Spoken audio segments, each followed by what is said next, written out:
ሰላም እንደምን አላችሁ? የህግ አማካሪና ጠበቃ ሙልቀን ሰይድ ነኝ።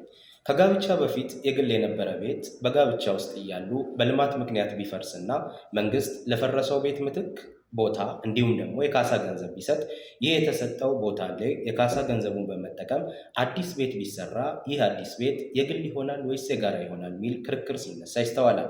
የግል ሆኖ ሊቀጥል የሚችለው አዲስ የተሰራው ቤት የግል ይባልልኝ ተብሎ የግል እንዲባልለት በሚፈልገው ተጋቢ ለፍርድ ቤት አቤቱታ ቀርቦ የፍርድ ቤት ይሁንታን ካገኘ ብቻ ነው።